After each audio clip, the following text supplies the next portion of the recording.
మంచిర్యాల జిల్లా రామకృష్ణాపూర్ క్యాతన్పల్లి ప్రజలు నానా ఇబ్బందులు పడుతున్నారు.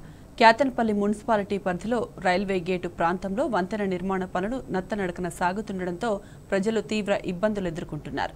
హామీ ఇచ్చి అధికారంలోకి వచ్చిన కాంగ్రెస్ పార్టీ వంతెన పనులను త్వరగా చేయించడంలో విఫలమైందనే విమర్శలు వ్యక్తమవుతున్నాయి. తక్షణమే ఎమ్మెల్యే వంతెన పనులను పూర్తి చేయాలని స్థానికులు డిమాండ్ చేస్తున్నారు.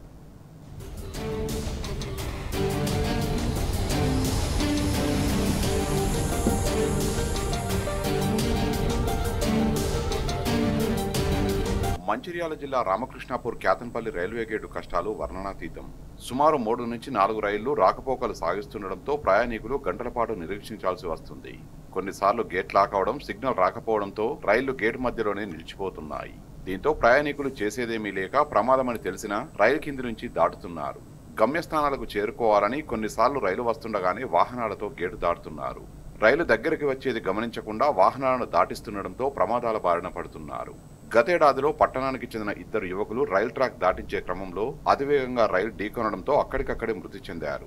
గతంలో పాముకాటుకు గురైన ఓ వ్యక్తిని మంచిర్యాల ఆసుపత్రికి తరలించే క్రమంలో గేటు పడడంతో వైద్యం అందక మృత్యువాత పడ్డాడు. నిత్యం ఒక 10,000 నుంచి 20,000 మంది మంచిర్యాలకి ఒక గేట్ ద్వారా వెళ్తారు. ప్రతిసారి కూడా ఈ గేట్ ద్వారా అంబులెన్స్ కానీ పాముకాటు కానీ గురైన వాళ్ళు చాలా మంది ఇబ్బంది పడ్డారు. అల్కస్మరణ గారు 90% ఈ యొక్క ఆర్ఓబిజి పనులు పూర్తి చేశారు. తర్వాత ఎలక్షన్ వల్ల ఈ యొక్క పనులు ఆగిపోవడం జరిగింది.